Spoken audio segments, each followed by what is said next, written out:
3.5 years later, 60 employees right now. We're about $15 million in revenue, over 1,000 five-star reviews. It all happened very quickly. I don't have any business background. I am not an educated person. No college degree, none of those things. We're talking about a 4 month of very expensive, very difficult, very risky process of basically starting a new company. You need to feel the ground shaking when we are getting a 4-star review. For us, it's a loss. The client was the number one thing. The second was and then the third thing was you have added 10,000 some trees planted on your website. Do you think it kind of differentiates you from other HVAC companies, or everyone wins from doing this? Yeah, we're close to 12,000 trees planted now. Over time, it's not going to be a differentiator. What sort of metrics do you consider most crucial for your business? $1 million a month in revenue. Awesome. You guys are having over 1,000 reviews. What's the exact process, and how are you able to get so many reviews? It's because you were able to build a personal connection. Welcome to the HVAC Hotshots, the podcast where HVAC entrepreneurs like you learn to dominate your market and build multi-million-dollar empires. Every week, we bring you proven strategies, expert insights, and inspiring stories from industry leaders who have been in the trenches and come out on top. Whether you are just starting out or scaling up, this is your go-to resource to ignite your business growth. So buckle up, hotshot. It's time to turn up the heat and make your HVAC dreams a reality. Hey everyone, welcome back to another episode of the HVAC Hotshots. Today, I've got a fantastic guest with you, David. David, before we actually get started with the HVAC stuff, the jargons and those sort of stuff, how about you actually give an introduction about yourself and how you actually got into the industry? What were you doing before that? So my journey in the trades started back in 2015. I was mainly doing sales for an installation company in the Bay Area. Didn't know pretty much anything about HVAC. And in 2021, July of 2021, my brother Michael and I decided that we want to start our own business. And we tried it. We just gave it a try because a lot of clients were asking for HVAC services when we were selling installation projects, but we were kind of against it. We kind of had our niche. We were away from it. We were very good at what we were doing at the time, and we were making great money. And so kind of trying to steer away from this focus, was not a thing we were even considering, but clients kept asking about it, so we definitely saw the need. We started with hiring some subcontractors and really trying to get into these jobs. And we've noticed a really strong need in the industry for quality, really professional HVAC companies out there. And at the end of the day, we've just seen installations where the customers may think that they're getting the best possible outcome, the best value for what they're paying. But being there, really observing, watching the work, we could see the potential. We could see that there's so much more that you can do for those people. Make sure they're saving a lot of money on their energy bills, and make sure that the process and the customer experience is better. Make sure that the communication, the scoping, the aftermath of doing those projects, and the ability to extend the lifetime of those systems and make sure they are as comfortable as can be in people's homes. That plus the idea that everything in the HVAC industry is so measurable, whether if it's from the business itself, how the business is structured, built, quality control, and the ability to service those systems, troubleshooting those systems, that's diagnosing them. I think it was a combination of things with this and finding out about a beautiful community within the HVAC, plumbing, and electrical industry. Those are the things that kind of were drawing me and my brother to really start this business. Here we are today, 3.5 years later, about 60 employees right now. We're about $15 million in revenue, over 1,000 five-star reviews. It all happened very quickly. But yeah, that's a little bit about my background.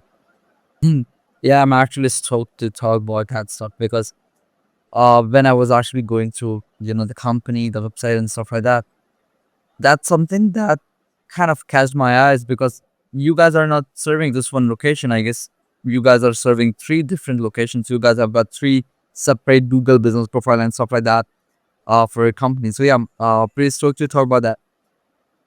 David, before we actually move into the real HVAC stuff, talk me about the name. How did you kind of land on this name? Originally, when we started the company, the name of the company was Eclectic Air. Um, that was, I know, a lot of very interesting for both people from within the company, friends, family. What happened that at some point, about a year and a half ago, we decided to change that name. Uh, so it happened at the very end of 2023, beginning of 2024, when we actually executed on uh, the idea of doing a rebrand for the company. When my brother and I decided to start this business back in 2021, it was a very fast decision. It was just, something that happened from a 2-minute conversation, where I just came home in the evening one day. I asked him, if you break your leg tomorrow, what are you going to do? How are you going to make money? How, what are you going to do? And I think from that moment, it sparked the conversation. We started talking about it, and we're people that move quick. We have an idea. We don't contemplate on it. We don't, we're not going to overthink it too much. We're just going to start and doing. That night, the website was on. You order the business cards, and we needed a name for those things. And so I asked him, what would you like to call the company? And he came up with the name Pacific here in the 10 seconds. Um, and we went with this, but there wasn't a story behind this, which is what's leading me to the story about the rebrand.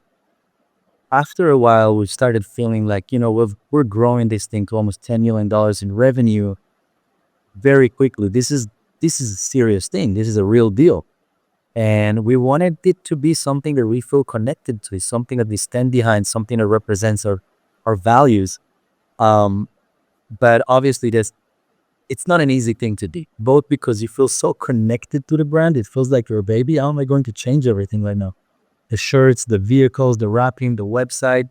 You're talking about a 4 month of very expensive, very difficult, very risky process of basically starting a new company when you already have a brand that people already know, that people are already calling. You have magazines and flyers and podcasts and whatnot out there. So it was a very difficult decision. I'm very proud of us for even being able to have that conversation and making that decision, because I think that most people that might hear it and have the same feeling about their brand and what they want to do might not actually follow through, especially if there are multiple partners in the business.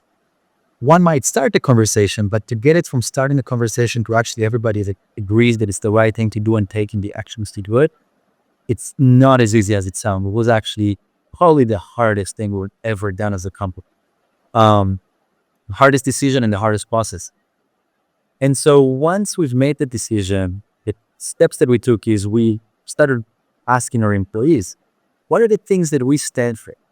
What do you think about the company? What are our core values? We didn't have them in the past. And we've noticed that with the responses that we were getting from employees, whether if it was face-to-face conversation or anonymous surveys that we were doing internally, 3 things kept coming up. One was how extremely focused we are on customer satisfaction. And I know every company is going to say that they're amazing on customer service and blah, blah, blah. You need to see, you need to feel what happens inside of this building, right? We have a 13,000 square foot building here. You need to feel the ground shaking when we are getting a 4-star review. And for us, it's a loss. It's just as terrible as a 1-star review. We couldn't meet and exceed someone's expectations. The whole company is going to be on its feet, and we're going to figure out what is it that we can do to improve this customer's experience. And because we're playing there, we're playing on 4 is a bad rating. We wouldn't get to the 3, we wouldn't get to the 2, we wouldn't get to the 1. We're not playing in those areas. We're playing on the 4, 5. If we could have given them a 7-star experience to a customer, what would that look like? Buy them movie tickets, seeing in their house that they like, the Giants, or they like the Lakers or whatever. And, the salesperson would come into the office and mention something about it. And we're going to go to Amazon and get a hat or a poster or something, just something nice that we can do for this customer to really build that connection, really give them this great experience of people. Because HVAC, plumbing, electrical, this isn't a one-time thing. This is a lifetime relationship, and that's what we're trying to build here. We're not here in it for the quick buck, right? So the client was the number one thing. The second was the employee, because we have what's called the success criteria. Every person that comes in have the entire path of what they need to do to get to six figures, to grow in their career, what they will need to learn to get their next position, their next raise. And it's not a manager's decision, because they like each other. Not because, somebody have blue eyes and they want to give them a raise. It doesn't work that way. It's not a manager's decision. It is something that's very measurable. So both the employee and their manager know very clearly what needs to be done and what's the path to make this happen. And they're working with their 100-day plans, their one-on-ones. So the employee was the second focus. And then the third thing was the environmental responsibility. So we're planting a tree for every job that we did. And when those three elements kept coming up, the name trio came up. And the trio was, those three elements, or the three services that we are giving, or that's basically how it came about. There wasn't something, I know a lot of people think trios because there are three owners for the company. There aren't. It's my brother and I and the amazing team that we're working with. But the trio is the customer, the employee, and the environmental responsibility. Those are three things. And it's showing on our logo with 5 stars on the cup for a 5-star experience. The little tree logo in there, obviously heating and cooling, that's what we do. This is us. And the green around, it's for the environmental responsibility that's we want to incorporate in everything that we do, whether if it's our offerings to our customers. We want to make sure it's the most efficient units possible, both in order to save money, but also, to care for future generations and make sure that we're not leaving this world worse than what we came into. That's a pretty detailed story, not the name. That's so good, man. Love the cause, and I see why you guys are growing rapidly. Talking about one more thing, I see that you have added 10,000 somewhat trees planted on your website. Do you think it kind of differentiates you from other HVAC companies or other companies out there, because the market is pretty competitive, right? I don't know that was the point of doing that. For Mike and I, back in 2017, towards the end of the year, there was a pretty big fire in Napa County area that we've had, the privilege to help these homeowners and help insurance companies to take care of those homes. We were offering installation services at the company, so it's not something that, we couldn't do anything about homes that were completely burned down. But we took care of a lot of homes that had like a lot of smoke damage, and the smell gets stuck with the insulation in the house. So we had to, help those homeowners with those things to bring their house back to a normal condition. That we've been there and we've seen it, and it was horrible. It was really difficult to be in those areas and just see entire neighborhoods just burned down. And we knew that we want to figure out a way to link indoor air quality with the company we do with our services to outdoor air quality, and to make sure we're not just working for the next 50 years of our lives and the only focus is having a successful business. We also want to leave an impact, but something that's a little bit outside of the company. What do we give back? How do we do things for our community? And it's more than just, helping people in need. That we have some projects that we're doing, the Trio Cares project, and we're installing free systems to people in need. So every employee in the company can come in and nominate a customer or a family member in need that they want to provide them with a free system. We pick one, and we do those things. But the outdoor air quality is something that we do as part of every single appointment result. If we finished 100 completed jobs, doesn't matter if it was a $50 tune-up job or a $20,000, system replacement, we're going to send one through on behalf of our customers. And we're close to 12,000 replanted now. My hope is that over time, it's not going to be a differentiator. That over time, other companies would want to do the same thing and would do it. Because at the end of the day, everyone wins from doing this. So yeah, that's the real reason why we're doing this. Love it. Kudos to you and the team, man. Now, shifting the approach to a bit of business side something. I see that you have got 3 locations that you have added on your website. Yeah. What kind of systems and daily routines have you put in place to make sure jobs are getting done, even when you are not there to kind of oversee them personally? Yeah. This is important. So I don't have any business background. I am not an educated person. Uh, no college degree, none of those things. Right. I just kind of found myself in the industry. And I feel very blessed that it happened that way. But there are some things that business owners in the trades have to learn in order to be able to do things like this. And it's either going to happen by you taking the time to take a night course or just talking to other companies that already made it to where you want to be and figuring out what those steps looks like, what those systems and processes looks like. Or many times even learning from employees within the organization that have worked at larger size company that do have that background and can tell you how things should look like.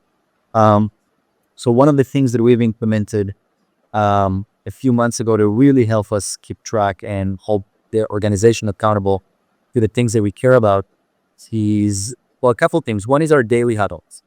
Every day at 9 a.m., we have our daily huddle for all the managers, whether if they're in the office, in a different location, on vacation, it doesn't matter what it is. We're all committed to this, to making sure this happens on a daily basis.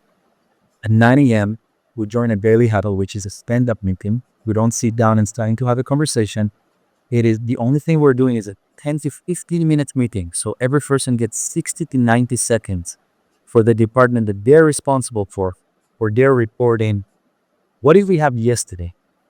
Did we hit our targets for yesterday? What's our target for today? And how are we going to make that happen? How are we going to hit that part? And when we're doing this every day, it creates that sense of accountability. It's not just you with yourself, you're actually reporting to the entire team. Over time, it creates that environment of collaboration because people really see what each department needs from them in order to be able to be successful in their day. So if it's the sales team or the service team and they have their own targets that they need to hit, but they don't have enough calls, that's really good for the marketing person, the call center manager to know, oh, if they want to hit their goals, they need to hit my goals. And this is how the ecosystem works. So that's one thing that was extremely helpful. The second thing is we have weekly leadership meetings. Those are a little bit more in-depth meeting when people are reporting on the KPIs that matter in their department. We're looking at this with a week-over-week progress in comparison to our budgets and the targets that we have for the year, month, week, day. And that is the time when we're actually talking about the opportunities, the struggles, the wins, the what are we going to do together? What help we need from each other to make this work? Any ideas, any observations that we have? So those are two things that were extremely helpful to be able to do things like this. But you have to know your numbers. You have to have accurate data. You have to have, the right systems and processes in place. Otherwise, how do you even know what to report on? I'm wanting to many businesses, they're asking for help as they're coming in and they don't know their gross margin. They don't know their average ticket. They don't have a price grid. If you don't have the basics in place, you can't. So I'm not saying those things to say every business need to have those things right now from day one. There might be other priorities that you need to work on your side. Whoever's the incentive is cost us right now. Feel free to reach out. I'm happy to, take a look at what's going on and help with this. But now that we have all of those things established, it's more about analyzing, fine tuning, optimizing. So that's the stage where we're at because we have the data, we have the traction. So it's about reporting, finding out what needs to be done, taking the proper step with action. But those are the major things for us right now: the daily huddle and the weekly leadership meeting. Makes perfect sense. I'm actually copying that daily hurdle thing for my company too. Love that. Now you talk about numbers from a financial perspective. What's being, or what sort of metrics do you consider most crucial for your business, and how exactly do you track them? As a company, yeah, from high level point of view, um, there are really for any business owner, CEO, GM, whoever is in charge of the performance of the operations. It is the profit and loss statement. And without going too much into detail, you have income, you have cost of goods sold, you have your gross margin, you have your overhead. And I usually like to break it in marketing and the rest of overhead when I'm looking at this. And then you have your net. And each one of those things need to have a threshold where you say, okay, that's where we want to be. This is unacceptable. This is an emergency point, and we need to figure out what's going on. This is where we want to be. So let's say our target is going to be, so start from the top, $1 million a month in revenue. Awesome. We can have $1 million a month in revenue and make $0 in net profit. You can have $1 million in revenue and make 20% net profit, right? You could have $300,000 and make more profit than many businesses have $3 million in revenue. So revenue is the start of thing. It doesn't say much. It only says, okay, the size of the company, how many jobs are you able to compete, and at what average tickets. Doesn't say much about efficiency. Then cost of goods come into play. And for every company, it might be different. So for us, it might be, we want to set the target at 50% gross margin. So your cost of goods sold, whether if it's your, labor, equipment cost, material cost, Hearst test, pretty much any expense that the business wouldn't have unless you had that job that we're doing right now. So if I'm talking about my electricity bill, that's not cost of goods sold, right? That's going to go to overhead because I would have this bill whether if you did one job, 20 jobs this month, or 0 jobs this month, this bill is coming. So that's overhead, cost of goods sold, any cost that we had because we had the job. Commissions going to cost of goods sold. I know that GAAP, general accounting principles, a lot of accountants are going to say, put this in your overhead because that's just the general accounting principles. But this is cost of goods sold. You wouldn't be paying commission unless you did that work. So that's how you kind of set the targets on, okay, we have the targets on revenue. That's what we want to do. Target on efficiency, cost of goods sold, which is handled by the production team. The warehouse manager, the install manager, the service manager are in charge for those expenses. And then you could break each one of those things even smaller, right? But just big overview picture. Revenue, cost of goods sold. Then you have your gross profit. After gross profit, let's say it was 50%, you have your overhead. If your overhead was 40%, your net is 10. And those are the things, as long as you know what your targets are, where you want to be, it will help you understand when the business is not profitable or when you want to optimize something. It will help you focus on, okay, which area do I need to look at? Do I need to look at our cost of goods sold? And then within the cost of goods sold, what's in there is not working? Do I need to look at my overhead? Is it my marketing that's not working?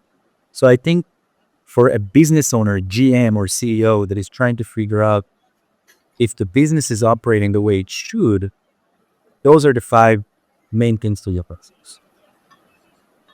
Love that you're actually getting into each of those details instead of, just kind of giving an overview of that.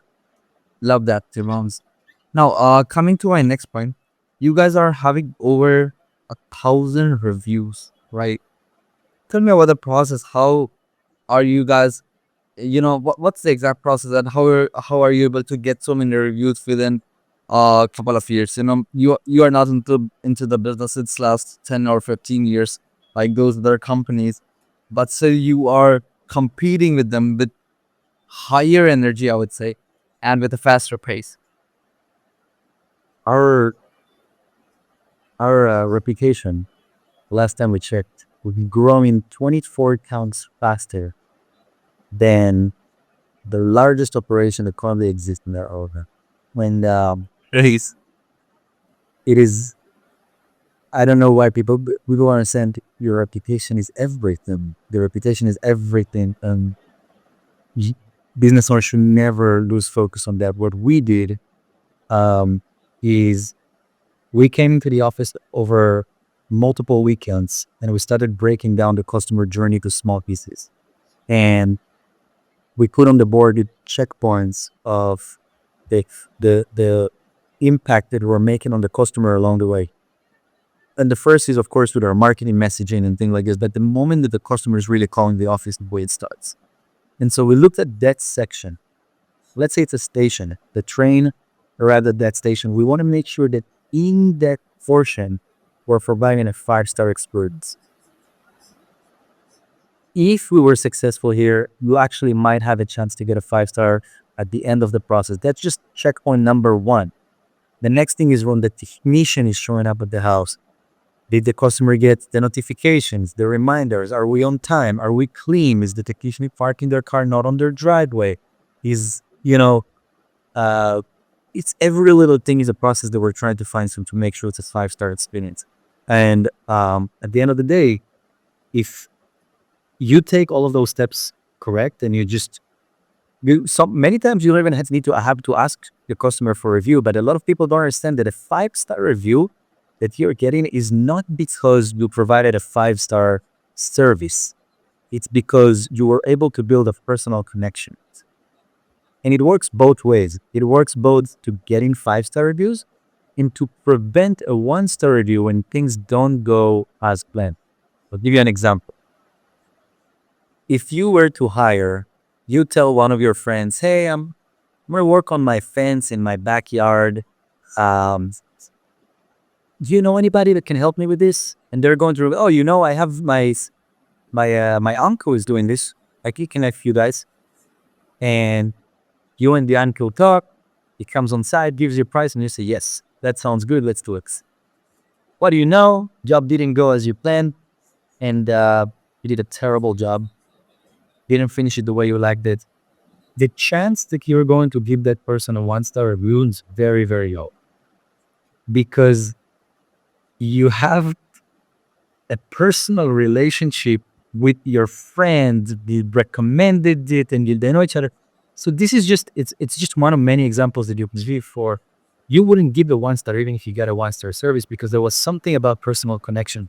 You might even work a little bit harder to try and give this person a chance to, to make up for it and do something to fix it. And that's what we're trying to do with our customers. We don't want to make it them and in us as if we're on two separate sides. We're in this together. We win together, we lose together. When we lose, we're going to do everything possible to work with our customers to make sure they're made whole, to do the right thing, and it needs to happen as fast as possible. They shouldn't be waiting more than a day for an answer to make sure things are being taken care of. Whether if it's a full system replacement free of charge, whether if it's putting them in a hotel because something in the system didn't work for that night, it's literally anything. What I'm talking about is 7-star experience in minutes. At the same time, Yash, if you would think about the last time you did a 5-star review to somebody, you would, if you really think about this, you've gotten any person listening to this right now, we've received many opportunities to give people 5-star reviews before we got an amazing service, but we didn't. We didn't give them a 5-star review. But if you really looked into each time what you did, it was always because of the person. It was an individual who made an impact on you, who did something just a little bit extra, something that made me feel special, cared for. That's what we're doing this. That's how we're able to generate those reviews, because we're building relationship with our customer, really trying to make an impact on this customer more than just the equipment that we're installing for them, but just as human beings. We want to do something special for them. And if I'm seeing that, our clients love to go to the movies because that's what they told, the representative that worked for them, we're going to get them movie tickets. And just these extra little touches is what's really making this thing work. Perfect. I see why you're having those many reviews. Now moving towards hiring, because you grow rapidly, and when you grow, when you actually grow so fast, one of the key issues lots of companies actually faces hiring, right? How did you tackle that, and how are you actually hiring, overall finding good techs, you know, who are actually kind of uh aligning with the culture that you are having in your company? So it starts with the previous topic we talked about, which is the reputation. Because high caliber individual, high performers, people with experience, people who know that they can provide value and do a great job, they're looking for good companies to work for. Companies that can deliver, companies that can give them the potential, companies that they know that they can stand behind the promises that they're making to the client. And they're looking for these companies with great reputation. So kind of going a little bit backwards, this is another reason why it's so important to work on your reputation. It's not just to get more customers and to convert better and have better image. It's also for recruiting, because those people care about this. I was a salesperson. I knew that if I would consider any company to work for, I need a company with great reputation. So this was number one. Number two is the benefits. These people, you know, if you want to recruit somebody that's really good, it means this person is going to put a lot of effort. And they went through a lot to get to the level that they're at right now. And they expect something in return. These people, they need, a retirement plan. They need a 401k. They need, nice, working vehicle, and not something beat up from, 1992 that sometimes starts and sometimes, leaking oil on the driver. They don't want these things. They don't want to, be sitting in the sky. Vacation pay. We have unlimited vacation pay for our team. It's not limited to 3, 5, 10. As long as you're hitting your targets, there is no limit. Take as many paid vacation days as you want. We have health benefits for them, for their families. So these people are really going to look into this thing. So that's one part. You have to have your foundation. If you really want to attract talent, you have to have this strong foundation, and you need to pay top dollars. You pay top dollars by being priced right, not by trying to beat the market by being the cheapest price possible, because you are not going to make this work if that's the mindset you're going to go into the market with. You need to price for the company that you want to be and for the support you want to provide to both your employees and your clients. So that's the first part of it. The second part is, how do you organically grow from within? A lot of this is word of mouth. The HVAC industry, the electrical industry, the plumbing industry, those are, people know each other and they have the friends and family and people they worked with in the past. When you treat people well, they will call those people up. They talk to each other all the time. How much you're making? How is it? What are your benefits? How are they treating you? It's really important to treat your people good and really care for their future. At the end of the day, you're working for them. You have responsibility for them and for their families. And you have that level of expectation from them as well, right? It's a two-way street. What we did is we gave referral bonuses for people within the company, because if you think about it, if you have 10 people currently in your company, if each one of them can get one referral per year, just one for a year, no more than one, give me just one referral this year. You get one referral in a 12-month period from each person in your company. In a year, you'll just double your size. in every position in the company. Doesn't matter if it's in your call center, your CSR, your dispatcher, your technicians, your sales guys in the management team. Every person gives you one referral per year, just double the size of your company year per year. We've had years of growth of more than 300%. So clearly this thing is working, and some people get more than one referral. Some people get 5 referrals in a year. But obviously, first it has to be a good enough business, and we gotta motivate them. Sometimes it's with incentives. So they were given anywhere from $500 for referral to $5,000 for referrals, um, and it's working. Because otherwise, we would be losing more time and more money trying to hire people from the unemployment pay that are looking for a job. And there might be a reason why they're looking for a job, why it didn't work out with previous employer. We're not going to get the guy that already knows the job because they probably had a good job that they already like. So there's got to be something better you can offer for. And business owners in the trades, in any company, in any industry, have to think about this, because I think we're doing a fantastic job, but we don't even need to try anymore.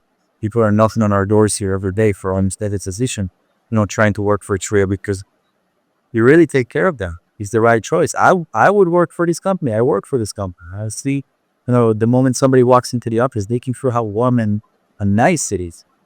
Any person would reach out to them and say, "Hey, what are you looking for? Would you like coffee? Would you like water? Anything? Let me show you around." And this is the energy in the office of you being helped. Um, yeah, I think that recruiting is such a this is probably where it's two things. It's being priced right, and recruiting. I think that those are the two biggest pain points, biggest weaknesses that I see in businesses and the trades. Yeah, we'd agree on this for sure.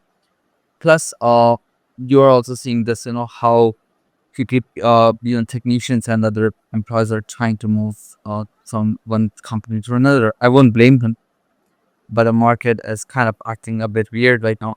But anyways, coming to the next part, you said that referrals word of mouth is working really well for you guys. Obviously, because you guys are, delivering great quality stuff. But when you started and right now as well, what are some of the marketing channels you would say that has performed really, really well for you guys? The marketing strategies, or what are the marketing challenges that we're having? Marketing channels and strategies. Channels. Obviously, Google local services, Google Dante is performing well, but there is a limit to how much budget it's going to take, right? So for smaller companies, as long as it fits their entire schedule, I will capitalize on Google Guarantee 100% of the marketing budget, or maybe 90% if you want to focus on some branding in your area. But if it was possible, because it's the most cost-effective, highest performing channel, I would put everything I could into that. As the more it can take, I would give it. But right now there is a limit to it, right? So that's at our size, we have to look at a lot more marketing channels, whether if it's magazines, coupons, TV commercials, partnerships with sports teams, and doing sponsorships. Yell, we build PPC, Thumbtack, door hangers, door knocking, anything that you guys, anything that you can do to generate those leads. I think the home shows, there's so many things that you can do.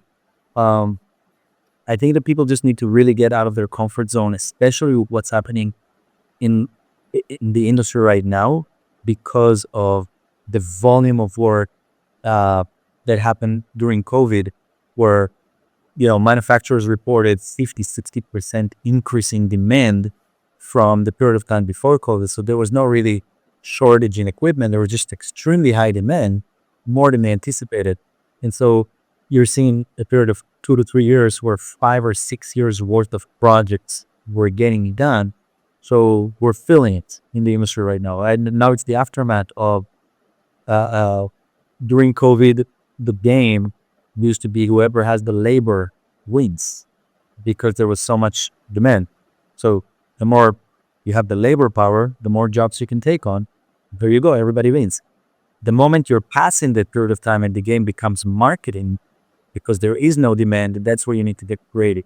That's where private equity and the larger corporations, are coming in and they're bidding higher for every lead.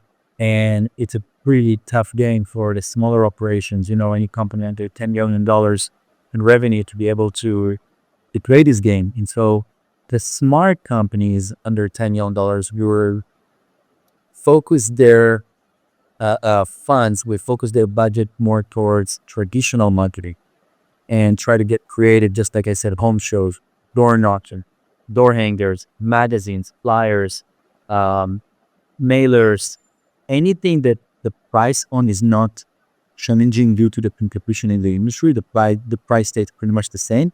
Instead of paying 2-3 times more, pay $700 cost per lead. That's just gonna take you out of business very quickly.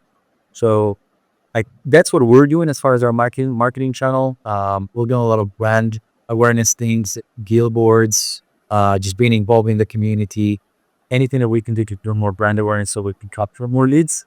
But I think that during 2025, with the demand being as low as it is right now for the trades, smaller companies have to put more focus on traditional marketing instead of trying to compete with the bigger players on digital marketing, on the pay-per-click and the Yelp, on all of those things, because you can't win. You can't bid higher than a private equity company for the lead, right? So might as well invest where it's worth it. That's a great advice. Yeah, that's a great one. Now, David, seasonality is something which the industry suffers with, right? What would you say has been your solution for that? Our solution for the seasonality is, well, the biggest pain point in seasonality is, of course, it's revenue and profits, generating those calls, but it's a lot about the mindset within the company as well and how your employees are able to handle, short days and days with lack of work. And this is the real challenge within the operation, really handling the workforce mindset, the culture, uh, getting through those down.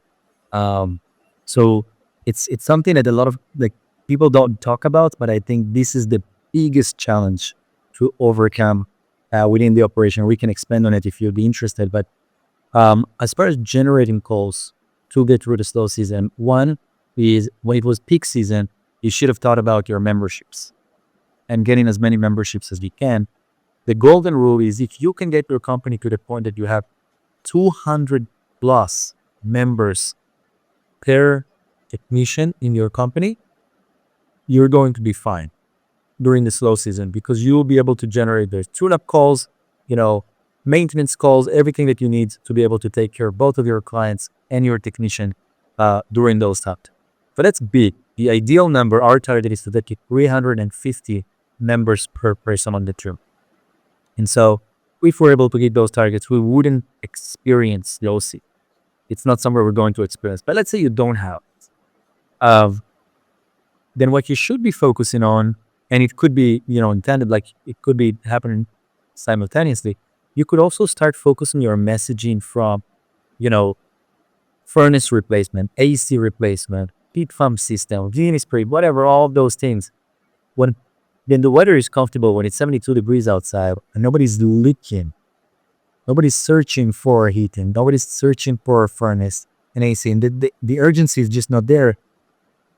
It's important to shift the conversation and to messaging to indoor air quality, to air duct cleaning, to all house air purification systems. And this could be a way in. This could be a way to go into the house and say, hey, let's take a look at the entire system. Companies that have maybe a plumbing division in their company can start offering water testing, for free or for a minimal, amount for the appointment. Sending somebody out to test how hard your water is or, how clean the water that you're showering and drinking with. And focus on water heater replacement and offer. There's so many things that people think of every come slow season. But those will be the two main ones. Companies that have data and have a good CRM system that they're working with can also build campaigns that are unique for slow season. So this could be um, reaching out to people that they gave estimates to you. Let's say companies that are doing amazing. They're at 40% conversion rates. That's great. That means that 60% the appointments you ran over the past, doesn't matter what time period, didn't convert. So if you could have that data in the system and could rehash and reach back out to those customers with an email blast that says, hey, we're offering 15% off, 20% off, or an amazing, crazy deal of buy one, get one, buy, AC, get the furnace for free. Um, you have to be willing to sacrifice profit in the time and generate work, be able to sustain, the company throughout that season, to keep your employees, to maintain culture, to make sure you're not going backwards during that time, and get to the next busy season where you're back to growth, back to winning again. Um, Another tip that I'll give on this: a lot of companies, because of the lack of calls, they don't have growth mindset during slow season. And usually in times of crisis, companies don't have growth mindset. And I would argue that this is one of the most critical times where you should have growth mindset. During slow season, you still need to understand how your business is going to grow, because guess what? If you're not going to do this, you're going to hit the next busy season, and then everybody's busy again. And then it's hard to reach out to people, and it's hard to recruit because nobody even have time to think about even considering your recruiting offer, or the headhunter, or whatever it is. It's just not going to work as good. Your slow season is your best time to recruit and try to come up with creative solutions from how you can reach out to people. Okay, bring them in. It's a balance. It's a challenging thing to do, but this is your best shot to hire two top performers who are currently struggling where they're at and not getting calls. And by the time slow season pass and your backup fixes, and guess what? Now you have those guys. Um, and you get to enjoy the benefits and generate more to be more prepared for next year, and so forth and so forth. But another thing is being priced right. The fact that you're making money during peak season, that's great. But are you priced right to still be here for your clients during slow season? Do you have the funds? Do you have the reserve funds for your warranties? Do you have the things that you need to funds to maintain company culture? Do you have, this is what being priced right, having the reputation, being preferred, having a growth mindset even during crisis times, enterprises does. Um, this is our mindset. These are the things that we do. That's what we focus on this slow season. That makes perfect sense. What would you say, David, is the actual difference between a company doing, let's say, $1 to $5 million to a company doing 10 to 15? Oregon. At that stage, it's going to be hiring key positions to be able to pass that step. Um, between the $3 to $5 million, the challenge is for business owners, you can't do everything yourself. You can't, right? And it's getting to the point when it's too overwhelming, and all you're doing is putting down fires all day, and you're a firefighter. That's all you do all day long, right? Um, and that's going to stop you from growth. You're not going to be able to handle this. Guess what? Instead of focusing on working on the business, you're very much working in the business. And you don't have time for anything else. So the problem is that business owners at that stage, they don't have the business experience to understand that hiring a person is not an expense. They look at it as an expense. I'm going to hire somebody for this management position, and I'm going to have to pay them 8, 10, 12, 15, $20,000 a month, whatever it is, to manage that department from. Number one, that is the person that is going to help you grow your department, grow your company, maybe even make it more profitable. Recruit, make them more efficient. There's so much that you can do, and it's going to buy you your time back. So there are principles of buying back your time. Um, that business owners have to apply. You have to see what you spend your time on, and the thing that you spend the most amount doing, that's where you need to invest in bringing a person through that. Or the thing that you hate doing the most, or the thing that you're really not good at, that's where you need to focus on hiring for those positions and make sure you're free from this task so that you can go back to working on your business. It's not an expense, it's an investment, and you're going to see the return. When doing it right, you're going to see the return 10 times more, right? Um, that's one aspect of it. The second aspect is maybe not at an extremely, in-depth level, but a little bit of guidelines, a little bit of systems and processes. There are many things in the operations that are repetitive. Anything that we need to say twice to somebody, answer the same question twice, give the same instructions twice a month, uh, uh, um, solve the same problem twice a month. Everything that happens more than twice a month need to have some written manuals, operating procedure, guidelines, checklists for those things, so that you don't have to repeat the same improvement, so that you don't have five people doing the same tasks in five different ways, so that there is consistency to the process and everybody knows what's expected of them, right? So that an employee is not, driving the decision car on the edge of a cliff and there's no barrier to protect them, and they're just fly off the cliff because there wasn't a guideline to protect them and tell them, this is our values, this is what we did, this is how we make decisions, that's what we can and can't do, this is what we should and shouldn't say. uh Even those things were critical for this is freedom that we're talking about. This is true freedom. Hiring for the right position, the right person at the right seat, and having standard operating procedures, SOPs, having guidelines, manuals, having checklists. These things are freedom. And we need to do that. We are working, every manager in this company is writing 2 to 3 SOPs a week. It's a never ending process. Every time we do one, and we test it, and it's working, that'd be great. Every problem, any person that's listening to this, any problem that you have in your business, it's a result of one of three things. A person that didn't follow the process, a process that is wrong and needs to be changed, fixed, reviewed and fixed, right? So it's either a person that didn't follow a process that already exists. Second, a process that is just wrong, need to be reviewed and fixed. It happens sometimes. Sometimes the business outgrows your previous process. You have a new process, or the process was not written correctly. That's fine. That happens all the time. Or three, the process doesn't exist yet. The manual doesn't exist to us.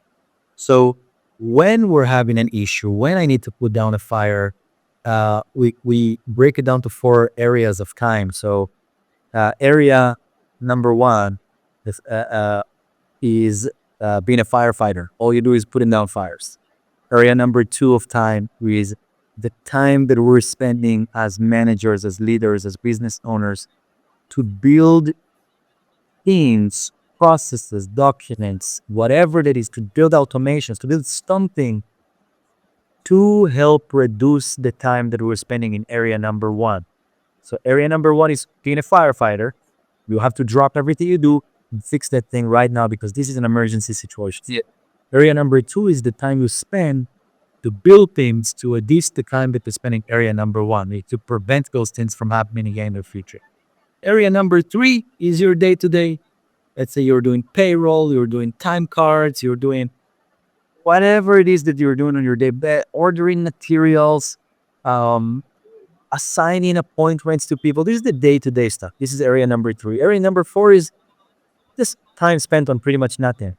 Hanging around, having a conversation, taking a break, playing video games at home. I don't care what people do, right? Read a book, whatever it is. All 4 areas are important. But as leaders, as business owners, we need to make sure to understand when we're working on something, in which area am I at right now? Am I in area number 3? Am I in 4? Am I in 1? Am I in 2? Which area am I? Look, the thing that I'm doing right now, which area am I at right now? And our job is to spend as much time as possible in area number 2. Because the more time you spend in area number 2, this is the area that grows the business, gives you freedom, helps your clients get a better quality service. This is where it happens. This is where the magic happens. So your question was, what are the challenges? What is the difference between a larger operation to the $3 to $5 million operation? Is the ability to understand those things, work on them, because the moment you work on them, that's what all of a sudden the magic happens, and somehow the business grows from 5 million to 10 million with no other obstacles on the way. All of a sudden there are no obstacles and everything is just working perfectly, and then you hit the 10 million, and guess what? The new monster shows its face and is trying to challenge who you are as a business person and your capabilities to make it to the next level, right? And the next challenge is always going to be there, but at 10 million is very different than at 3 million, 5 million. When you are smaller, let's say you're a $1 million operation or $2 million operation, it is more about the basics of your price book. You need to have a price book. You need to be price strike. You need to have some process for your team out in the field to be able to do their job, start something, to spark something that nearly looks like an operation. And it is about pay plans. How do you pay your people? Those two things are either going to be either the thing that's crushing your business, or that's making you stall, or that making you deal with a lot of internal problems with your employees all the time, or with how profitable you were able to be from those projects all the time because you're just leaving it exposed to so many human errors and interpretations. So those two things are critical in the first stages of the business, and then it becomes about hiring and putting some systems and processes in place. And from there, it's a whole different from this age. Makes perfect sense. It was so good, David. This is my favorite question, to be honest. What would be your one suggestion, your one tip to any new business owners coming into this industry? Think twice. I would say my biggest advice is going to be think twice. When I started the business, it was a personal lifestyle decision. I did this for me. I did this for myself. I wanted to make a lot of money and work less, and it's a myth. It's chance. It's not. It's just not going to happen. So if you're going into this thinking that this is what's going to happen, you're gonna have a huge surprise waiting for you. You might be okay if it's burning in your bones to start a business. Go ahead and do it, but you need to be prepared, because very quickly you're going to realize that I think it hit me really hard, and I had this major mental breakdown. So right now we're at 60 employees. It happened to me when we got to 12 employees, and then I realized, the challenges that they're having, and my responsibility to make sure I'm doing my job well enough so that it doesn't impact them and their family. Because 12 employees, each one, with a household of 3 to 4 people, that's 48 employees. That's 36, well, not employees, but 48 people that I'm in a way responsible for with my action, with my decisions. And once I realized that, I remember I was sitting at home, and I just had this mental breakdown. I literally started tearing up, like thinking that I'm not doing enough, or I'm not good enough for my own company, or I'm not moving fast enough in order to meet the wills, the need of my employees to grow and support their families. And that was the moment when I realized, okay, it's not about me anymore. As a leader, I'm eating last. I'm the last person to eat now. And that's still the case. To this day, I'm the last person to eat. If there is a single person in this company who is not happy with what they're making, it gets everything that they need to be successful at what they do. I'm not in the business of pushing people to do more, and I'm in the business of removing obstacles. I'm in the business of making sure you don't have the challenges that we would face everywhere else. Like in many companies, I'm seeing the sales guys need to do measurements and material lists and order the materials and pull the permits and deal with this and go to the job site and roll out this. This is a salesperson. They're supposed to sell. That's their job. Build a good enough system that you can trust them to do the right thing and sell it right. Transfer the information properly to the production team and let them do their part. This is a different area of the business. You can put it on them. And so once you remove those obstacles from people, that's where you see them really showing you their absolute best ability, intentions, uh, uh, willingness, teamwork. That's where you see the A players really shine. My tip is going to be think twice, think about it. It can be the most rewarding thing that you will ever do in your life if you actually care about people, you actually um, have something that you're trying to accomplish more than just your personal lifestyle decision that maybe it's a challenge for you that you're just trying to prove yourself what you're capable of. Maybe it's, I don't know what it is. Maybe it's your family's business that's been around for 5 generations and you're going to take over. Really think about this and ask questions all the time. That is that is even a bigger tip. Don't try to reinvent the wheel. Don't try to reinvent the wheel. Don't try to come up with solutions for every challenge that you have in your business on your own. I understand if you're a technician and you're starting a business, you might know how to fix that system. Great. That's not what a business owner should be doing, right?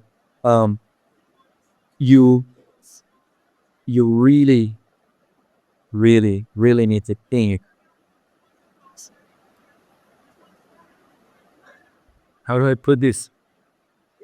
You're brutal and I like I, I've made this mistake. I was trying to come up with creative solutions, and I'm the answer guy. I know the answers for everything, and every time a problem comes to mind, I'm gonna sit for hours and try to figure this out. There are already people who figured it out. true. It's not a startup company. You're not creating new technology, right? I mean, you might be innovative within the operation, but majority of the problems that you're going to have is not going to be about the fact that you're not being innovative. It's going to be about things that somebody else already figured out. It's the implementer. And so if you're a $5 million business and you're facing some challenges, then great. Then come talk to me. Come talk to the businesses that have made it to 10, 15, $20 million. We already have the answers. They cannot make it to those points if we didn't figure out the issues that you're dealing. And if you're a $1 million operation, you talk to the $5 million guy. And if you are a no operation and you want to start a business, then talk to the $1 million guy that already opened their business because they know how to file the paperwork and which website to go to, and they can give referral. All the way down to the 100, 200, $500 million operations out there. You will be surprised how many people are happy to open their doors and help you and welcome you in, and they'll take really good care of you. Every week you have 2 or 3 companies from all over the US that are coming to our offices for a shop talk. We open our doors to them, and I tell all my management team knows the same thing. We have no secrets. They're asking for documents. If they want to know how much our employees are making, what our pay plans look like, who's our marketing company, if they want to know who's my insurance agent, who I buy my equipment for, what softwares I use, and no secrets. Whatever they ask for, we give it to them. It's not about the information. I can give you a book right now with all the manuals and processes, the $100 million operation. That doesn't mean the next month we're going to be $100 million company. It's about implementation. And that's what business should do. That's the tip. That's the biggest advice that I can give. Ask questions. Your job is not to figure out what the solution is. Your job is to go out, find the solution, and implement it. Your job is to find it, bring it to your business, and implement it. Make it work. That's the biggest thing I would advise. Love that. Ladies and gentlemen, I know you love David and his wisdom. David, do you have any other stuff to mention here? Um, I'm I'm here to help. I mean, I've been through hell and back. God knows how many times with this company, and I know I still have major challenges that I don't even know what they look like ahead of me. I'm mentally, physically, emotionally, spiritually prepared to take on those challenges, and have a great level of respect to people in the trades, in plumbing, electrical, HVAC people. These are hardworking people with, yeah, big soul, like big heart, that are, going out there every day and are giving so much value, and because of poor business decision and business practices, they're not being rewarded, respected, treated the way that they should be. Um, and I'm on a mission to fix it. And I'm happy to help every business owner out there with any challenge that they're facing. Reach out to me, call me, text me, email me, add me on LinkedIn, ask for a shop tour, anything that you need. Just ask for it. I'm here for you. I'm here to help. We're going to make our businesses better. We're going to make this industry better. And keep in mind, the more you're winning, ultimately, the people who win the most from this are your clients, because you'll be able to give them more. You'll be able to be there for them and support them better and answer calls at 3 a.m. in the morning, because you had a well fine-tuned machine that is able to do this on, 2 a.m. at night on a Christmas night, right? Um, your customers want that, would appreciate it. So just do that. Your employees would appreciate it. Your clients would appreciate it. And ultimately, you will live a better life, be more profitable, breathe, start your day without stress, go home at a decent time. So I'm here for you, whoever's listening to this. That's the last thing I'm going to say. Just feel free to reach out, and whatever struggle you have, whatever trouble you're in, we can get you out of this. Pick your head up, clean up, never hands up, and we'll make this work. Thank you so much again, David. Loved it. Loved your insights. And yeah, it's been incredible. Thank you. And yeah, thank you to all our listeners for tuning in to the HVAC Hot Shots. We'll catch you on the next episode. That was it for today's one, guys. I hope you loved it. We'll see you in the next one. Till then, bye bye. Have a great birthday.